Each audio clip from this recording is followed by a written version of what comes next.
hijo. 200 años, Hijo, cómpramelos. Te compro una cena. Ruby's maybe. On my way.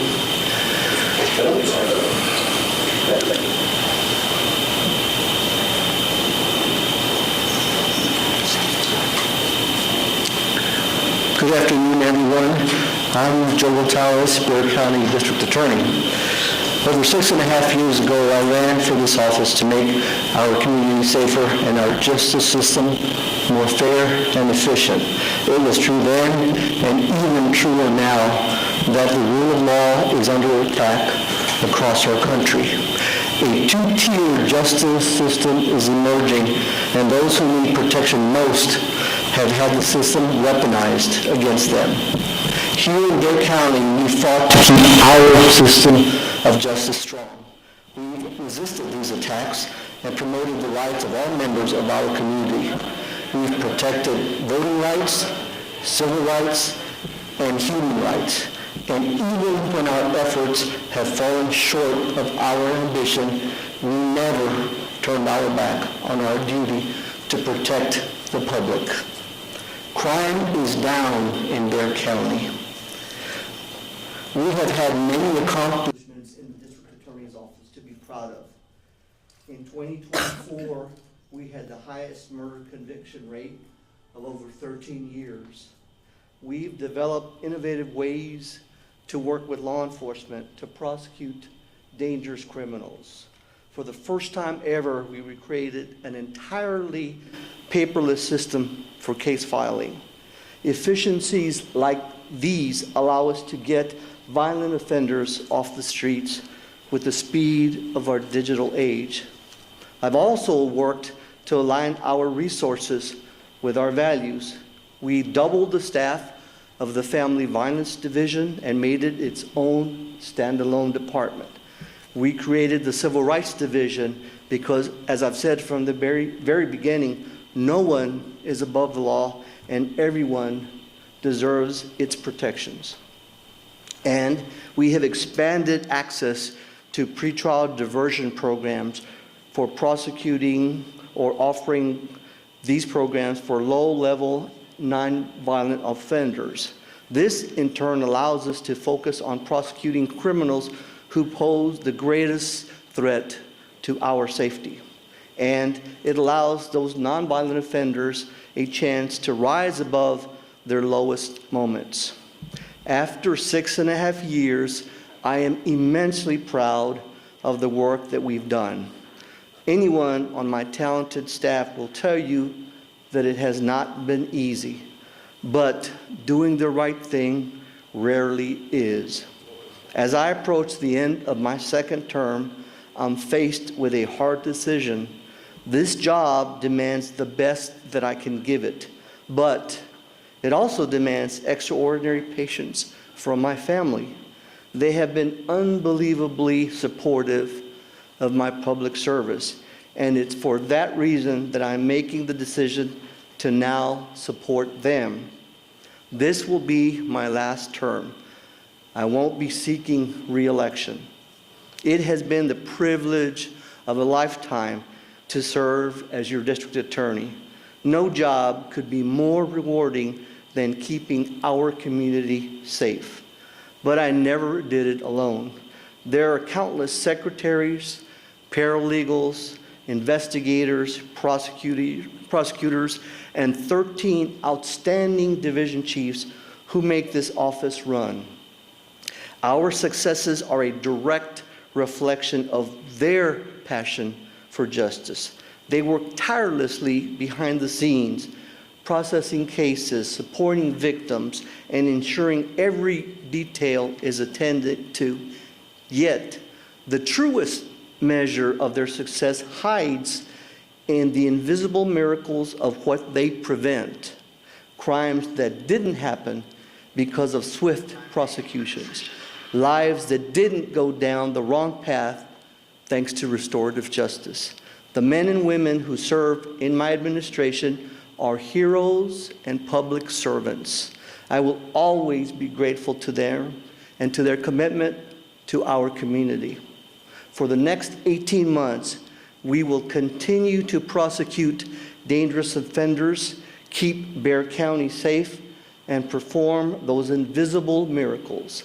There is still much work to be done.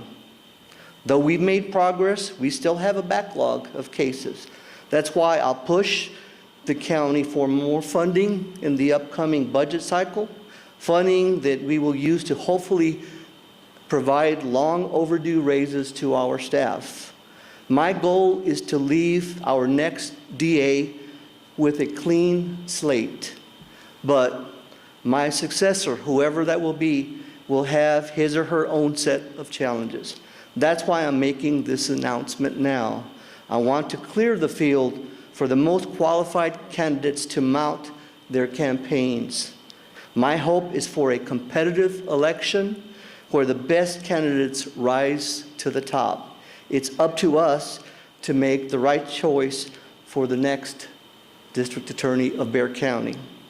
Today, I'm not saying goodbye, but I am saying thank you for the trust that you've placed in me, for the support you've shown this office, and for believing that justice belongs to everyone, not just the privileged few. We still have 18 months to continue to fight for what's right. I intend to make every one of those 18 months count. Thank you. Ahora en español. Como fiscal de distrito he decidido no correr nuevamente para una tercera vez.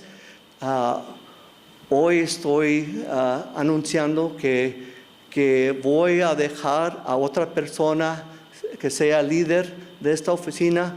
Les quiero dar gracias a la comunidad. Es un gran honor y un placer haber sido el fiscal del distrito.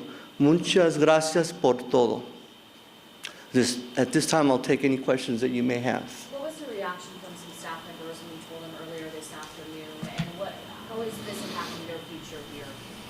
Well, I mean, obviously, many of them are happy for my decision. Many of them are happy for the reasons that I've chosen to do this, which is for a very personal reason, to focus on my family.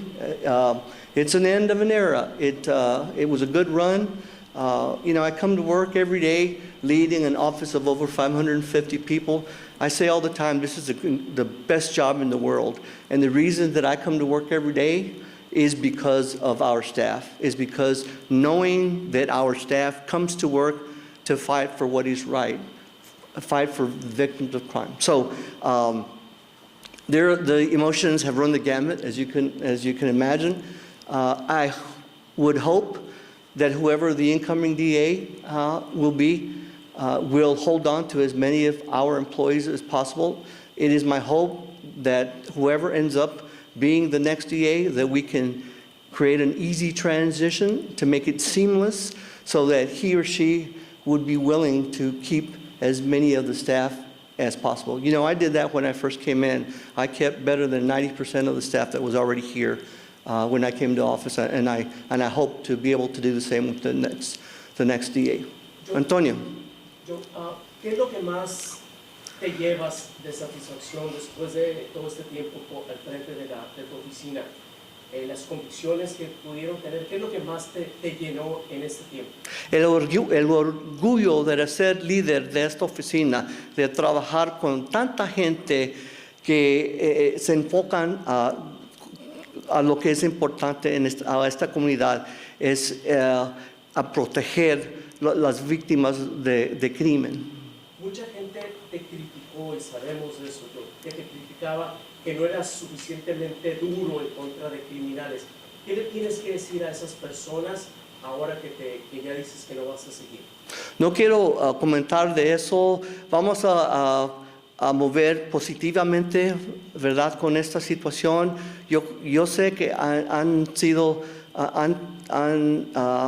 he tenido personas que han dicho eso, pero no vamos a hablar de esto. Es algo positivo que yo quiero comentar hoy. Ese es lo que quiero hacer, es seguir adelante. Y en los 18 meses que te quedan todavía, que son muchos, año y medio, ¿Qué es tu plan entonces? Para hacer todo posible para rebajar los casos que están atrasados, continuar con el trabajo de asegurar el seguro de esta comunidad. Ese es lo que nos vamos a enfocarnos a ese trabajo. Joe, what do you want your stamp to be on the Bexar County District Attorney's Office when you walk away in 18 months? I'd like my legacy to be that I came into the office with the vision and the goal to make it more efficient, that we've done that. As I mentioned, we have now gone paperless, which is a huge benefit to the county. We improved areas like the Family Justice Center. We improved the Family Violence Division so that now we are contacting victims of crime even earlier. We're making prosecution decisions.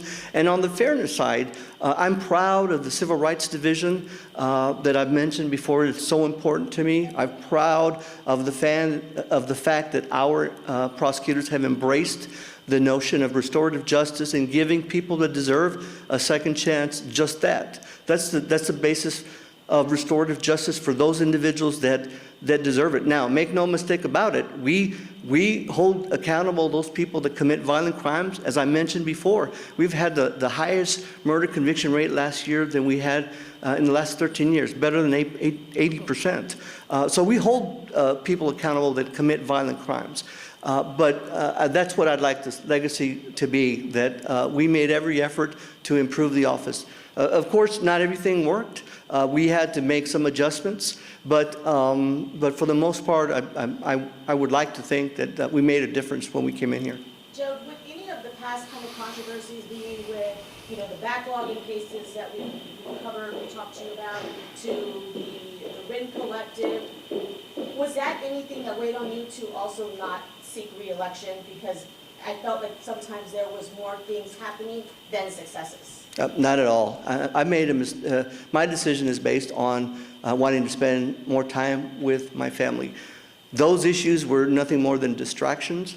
People that are supportive of our office and know what we do understood that was nothing more than sound bites and bait clicks, and that doesn't factor in to my decision to spend time with my family. So what's next for you? Well, right now I'm going to focus on continuing to do the good work that we do in the DA's office. We're going to continue, as I say, to try and get the backlog down. We're going to continue to work on trying to get more funding. The challenge continues to be our lack of resources. The fact that we're right about 30 prosecutors down because they keep leaving for jobs in smaller counties for better pay. I don't blame somebody for leaving for $30,000 more a year to work in a county that has less of a docket, so there's less stress and more money. So that's one of the challenges in the office, and we'll continue to work on trying to improve that. We hope that we continue to draw interest in the community, to have people come and work for us, but we have our hands full continuing to work. And again, this is business as usual. I'm not walking out the door. We're going to continue to work for the next year and a half. I just wanted to make sure that people understood, again, because there have been so many inquiries out there about my fundraising plans. To be fair to my supporters, I want them to be able to support other people that have an interest in running for this office. So that's why I came forward when I did. In the next 18 months, Joe, I know you had a lawsuit that was filed against the Attorney General's office. We've seen the legislature pass some bail reform. Is that something that you are going to continue to fight against? Well, I fought for certain measures for bail reform. I've said for a long time that bail reform is in dire need. The bail bond system is in dire need of reform. So there are some measures that I think are heading in the right direction. But a lot of the problems can be solved locally. I think some of the measures that the governor proposed were extreme. And so I'm going to continue to be active with legislation in Austin with regard to bail reform and other issues. Dijiste algo al principio en inglés. Creo que era algo como que nowadays the judicial system might be under some sort of Attack. Exactly. So, ¿qué quieres decir por eso? ¿Qué estás viendo ahorita en el sistema judicial?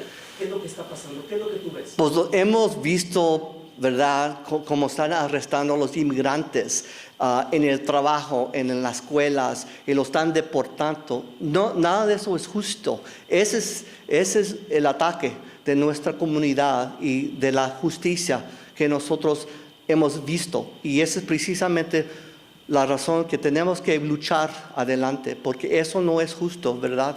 Que hagan ese tipo de acciones. Joe, your office has prosecuted a number of high-profile cases. Can you talk about some of those cases that you're most proud of? Well, I mean, we certainly have a number of cases. The one that comes to mind is finally resolving Janine Jones. That was a case that had been looming for years.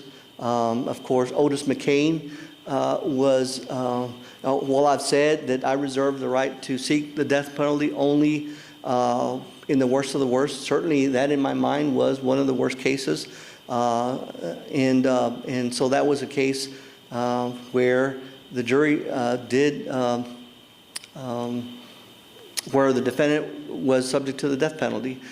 We have some current cases that are still unresolved, which is part of the reason we're going to continue to work for the next year and a half. We have several officer-involved shootings that I want to see to the end.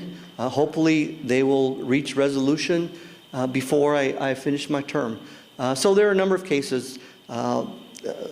Certainly anytime we have a victim of crime and we have next of kin that has survived a murder, we want to bring them justice. You know, in the last 6 months or so, we've had a number of cases where we've had large verdicts, 70-year verdicts, life sentences. And so that's the stuff that you rarely hear about, because that's not, that draws the attention of the 10 o'clock news. But we do good work in our office, and we're going to continue to do the everyday work of seeking justice and holding offenders accountable, even though they may not be sexy enough to make the 10 o'clock news.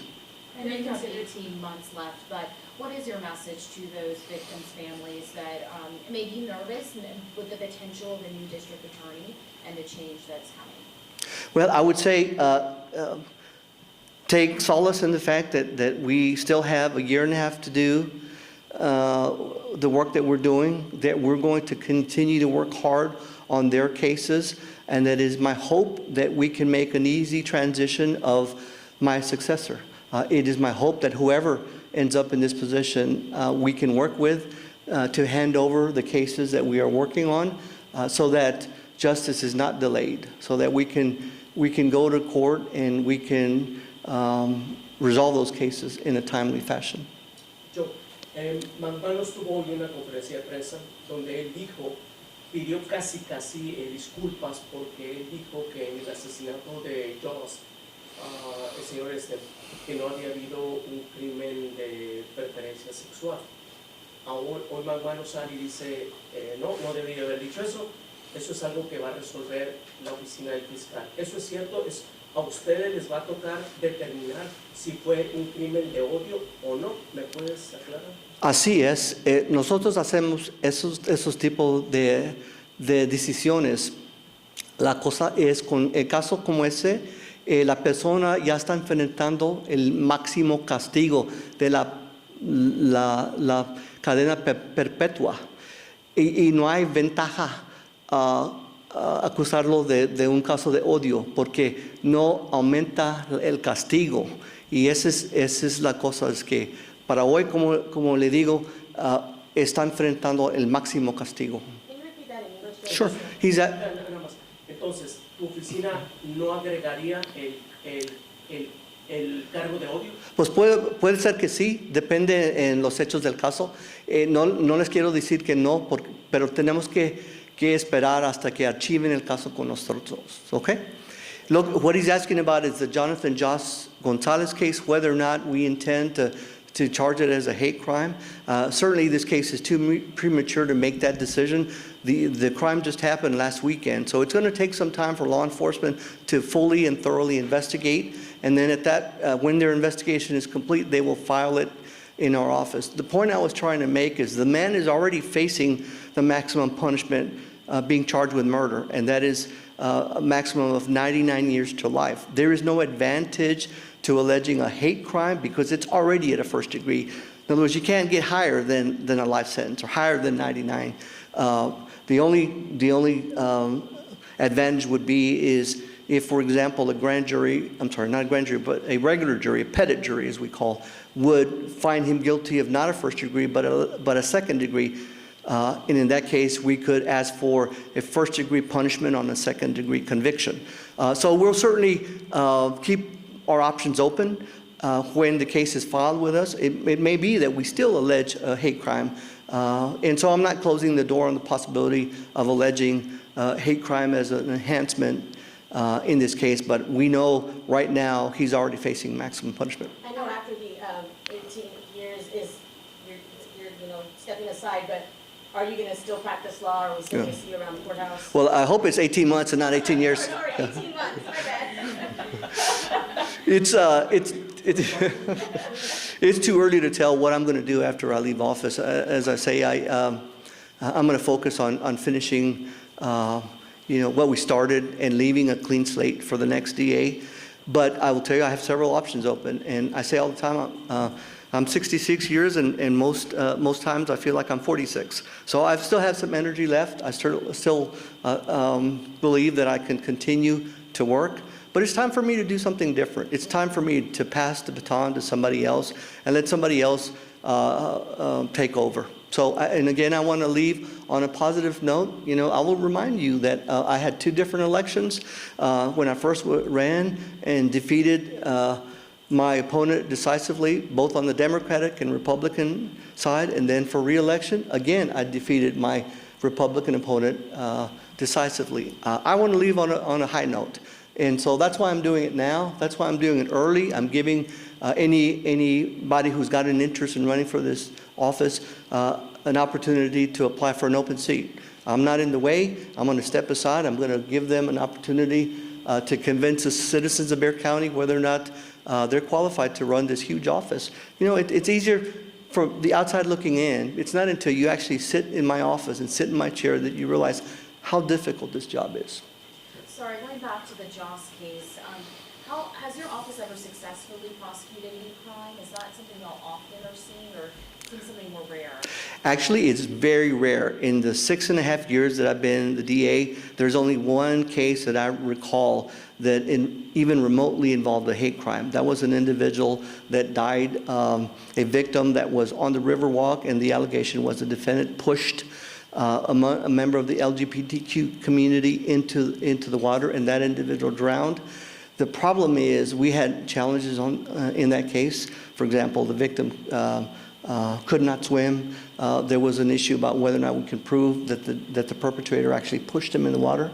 That's the only time in the 6.5 years that I've been at the helm of this office that I can even remember a hate crime being filed in our office. So yes, it is very rare. And the Joss case has pulled national attention here to Bexar County. Are you feeling any pressure from any community about this? Not at all.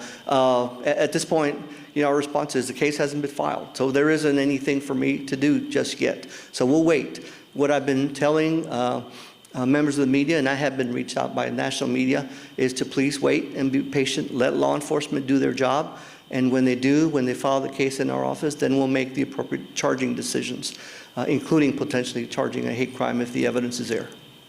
Okay? Thank you very much.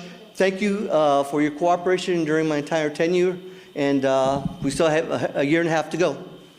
Thank you. 18 years. Not in 18 years. Definitely not 18 years. All right. Thank you so much.